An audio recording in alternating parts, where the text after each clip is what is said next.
अपने बीच भारतीय जनता पार्टी के वरिष्ठ नेता, प्रखर प्रवक्ता, पूर्व केंद्रीय मंत्री माननीय रविशंकर प्रसाद जी आपको संबोधित करेंगे। बगल में हमारे राष्ट्रीय मीडिया प्रमुख, मुख्य प्रवक्ता और राज्यसभा सांसद माननीय अनिल बलूनी जी हैं। मेरा विनम्र निवेदन है माननीय रवि जी से आपको संबोधित करें।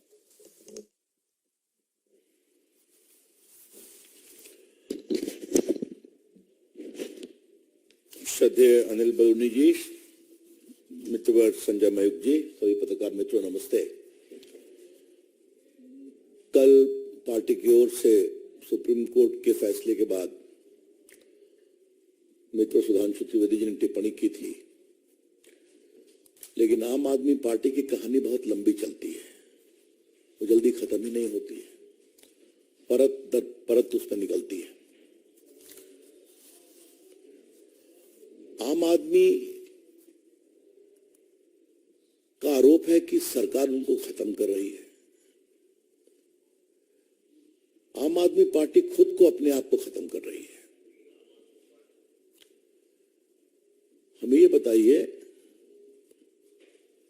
हम ही ने कहा था ना कि एक्साइज पॉलिसी ऐसी बनाओ जिसमें कमीशन खाओ। सरकार ने कहा था कि पूरे दिल्ली में शराब का ठेका एक मोनोपोली कर दो। क्या भाजपा ने कहा था कि अपना 6% वोट राष्ट्रीय स्तर पर मान्यता प्राप्त करने के लिए शराब के कमीशन से प्राप्त करो गोवा के इलेक्शन में? ये हमने कहा था क्या? तो गलती करेंगे आप, भ्रष्टाचार करेंगे आप, अपराध करेंगे आप, और कार्रवाई होगी तो परेशानी है। ऐसा कैसे चलेगा भाई? ये आज इसलिए बताना जरूरी है कि अरविंद केजरीवाल और उनकी पार्टी, मनीष सिसोदिया, संजय सिंह, सभी बार बार कहते थे कि पूरा ये मामला बिल्कुल फर्जी है। कहा था ना। फरवरी से मनीष सिसोदिया जी जेल में, उनका बेल रिजेक्ट किया लोअर कोर्ट ने, बेल रिजेक्ट किया हाई कोर्ट ने, अब सुप्रीम कोर्ट ने रिजेक्ट किया। और बाकी सदन जैन वगैरह की बात तो हमारे दिल्ली के मित्र लोग करते रहते हैं आपसे। कितने उनके नेता जेल में हैं ये आप सभी जानते हैं। लेकिन आज तक अरविंद केजरीवाल ने इस पूरे महाघोटाले पर एक शब्द स्पष्टीकरण का नहीं कहा। This very important to note. बार बार बिल्कुल झूठा है, बेबुनियाद है, फंसाने की चाल है। तो गोया पेड़ बबूल का तो आम कहां से होगा केजरीवाल जी? ये तो मुझे पहली बात कहनी है।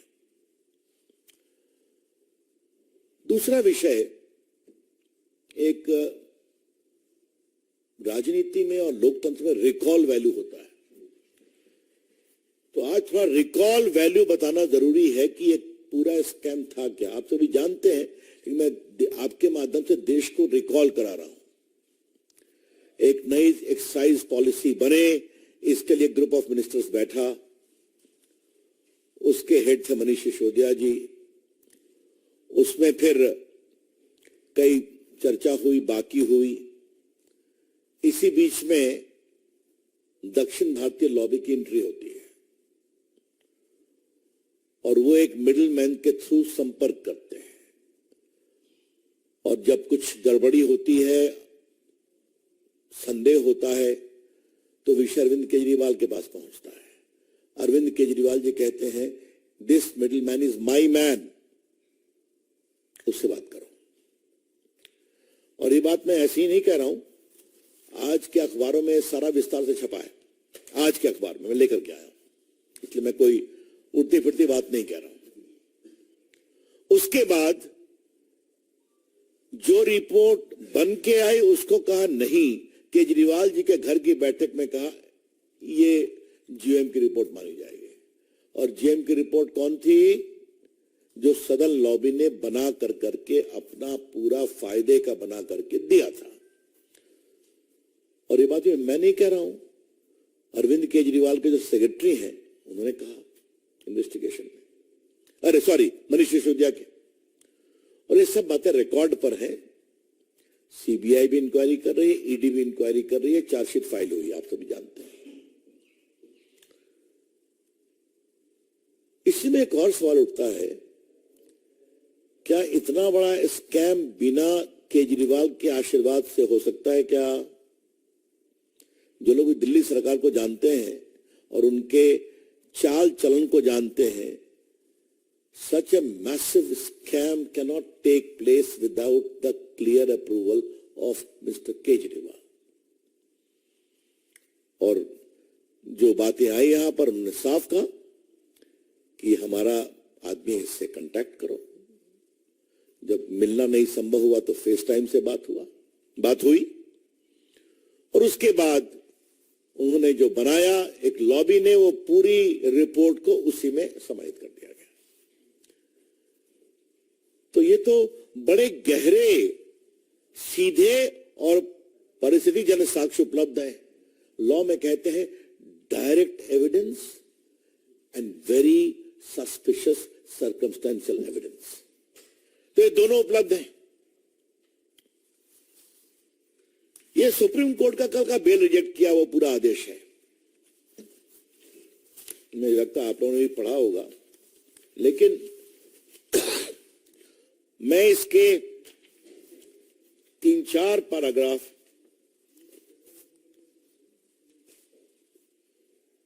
पढ़ रहा हूं। Vijay Nair and the members of the liquor group had meetings on different dates, including on 16/3/21, and had prepared the new excise policy, which was handed over to Vijay Nair.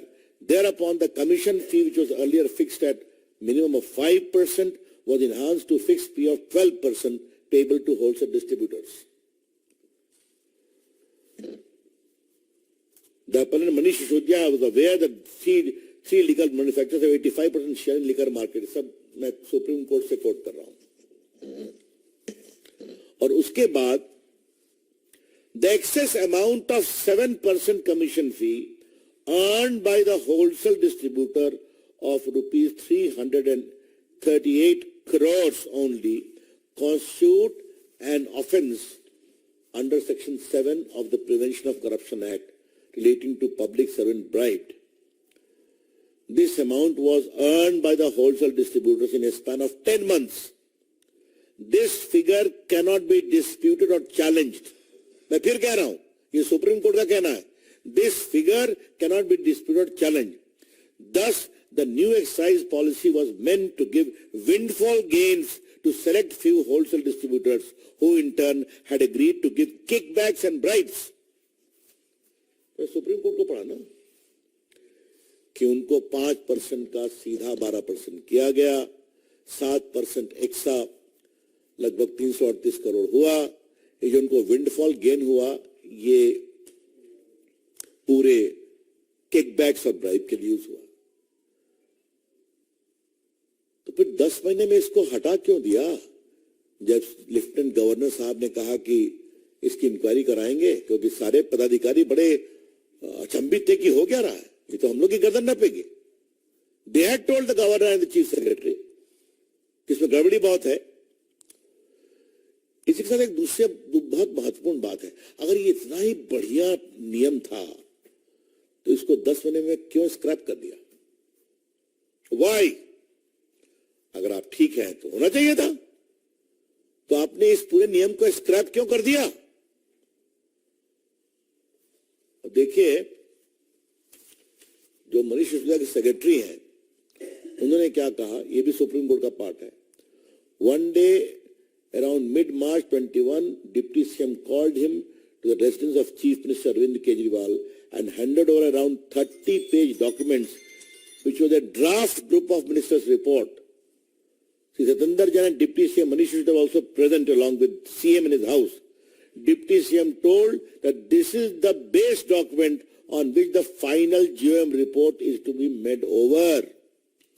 तो जो आपने काम किया खत्म करिए, जो कानूनी राय लिया खत्म करिए, यही रिपोर्ट है, इसी को फाइनलाइज करिए। रिपोर्ट कहां से आई? सदन लॉबी से आई। ये सब सुप्रीम कोर्ट का पार्ट में पढ़ रहा हूं। तो ऐसे में केजरीवाल जी को बुलाया जा रहा है अगर ईडी के द्वारा, तो हाय तबाह क्यों मची हुई है? इसमें भाजपा का कोई संबंध नहीं है, एक भी नहीं है। जैसी करनी वैसी भरनी, जो आपने किया, और मैं उसको स्ट्रेट अवे अगर प्रश्नों के रूप में रखूं तो पहला सवाल, आपने एक्साइज पॉलिसी जो जीए में बनाया उसको बदला क्यों? क्या कारण थे? नंबर एक। और बदला तो क्या ग्रुप ऑफ मिनिस्टर्स का कोई रिकॉर्ड है क्या बदलने की मीटिंग का? या जो नायर साहब लेकर के आए उसी को मान लिया? नंबर तीन, 7% से 12% क्यों किया? और नंबर चार, अगर आप इतने ही विश्वास था आपको अपने ऊपर, तो एक्साइज पॉलिसी को 10 महीने में खत्म क्यों कर दिया? तो क्या हम मान के चले कि गोवा का चुनाव था, आगे पंजाब का था, तो हमारी मदद करो, हम तुमको एक विंडफॉल गेन करवा देंगे, पकड़े गए तो स्क्रैप कर देंगे, नहीं पकड़े गए तो हरी हरी। यही तो है ये पूरा मामला। इसलिए भाजपा का इससे कोई संबंध नहीं है, यह कानून की प्रक्रिया है। Let me clarify very clearly that the BJP has nothing to do with this whole scam at all. It is the entirely deed and misdeed and corruption of the Aam Aadmi party, the leader, the chief minister, the deputy chief minister and other associates. तो अगर वो कानून अपनी प्रक्रिया कर रहा है, जो कोर्ट तक, सुप्रीम कोर्ट तक फिल्टर हो रहा है, तो उस प्रक्रिया में अगर उनको समन किया गया, जो, और याद करिए कि केजरीवाल जी सीबीआई के सामने पेश हो चुके हैं, शायद अप्रैल में गए थे जहां तक मुझे याद आता है। आप अभी जाइए, अपनी बात कहिए। तो चूंकि कल शाम से एक राग दरबारी बज रहा है कि भाजपा आम आदमी को खत्म करना चाहती है, तो हमें लगा कि इसका स्पष्टीकरण जरूरी है। मित्रों, मुझे एक अंतिम बात कहनी है। हम लोग सभी अपने स्टूडेंट लाइफ से एक्टिविस्ट रहे हैं। आम आदमी पार्टी एक बहुत ही आशा के साथ हिंदुस्तान के राज्याध्यक्ष पर आई थी ना। स्वयं बाबा थे उनके साथ, कई नॉन पॉलिटिकल लोग जुड़े थे उनके साथ। ये ईमानदारी का सर्टिफिकेट सबको देते थे, और इनके बाबा, हम सब इनका सम्मान करते हैं, वो तो विड्रॉ कर गए। आज एक बड़ा सवाल मुझे उठाना है, और ये बहुत गंभीर सवाल है। सारे इनके सहयोगी जो आंदोलन में साथ थे, इनसे अलग क्यों हुए? चाहे वो अपनी बेदी जी हों, या कई फिल्म स्टार्स हों, अनुपम खेर हों, फिर हमारे प्रशांत भूषण हों, योगेंद्र यादव हों, या साजिया इल्मी हो, इन सबों ने साथ संघर्ष किया था ना। आशुतोष जी पत्रकार हों, सब क्यों खट्टे चले गए? क्या हुआ? उनकी हर बात का मैं समर्थन नहीं कर रहा हूं, लेकिन ये सवाल उठाऊंगा कि पूरे देश में लोगों को भ्रष्टाचार का सर्टिफिकेट देने वाले और कार्रवाई की मांग करने वाले, उन्होंने जिस तरीके से पार्टी को कब्जा किया, यह उनका विषय है। लेकिन आज आपका अपराध हो रहा है तो आप कह रहे हैं कि सब झूठा है। Aam Aadmi Party has been the biggest letdown in the political history of India. आम आदमी पार्टी ने देश के लोकतंत्र में एक जबरदस्त, मैं क्या कहूं, जनता को धोखा देने का काम किया है। कहा कुछ और, निकले कुछ और। यह है इनकी सच्चाई। That's all, friends, from my side. Open to questions.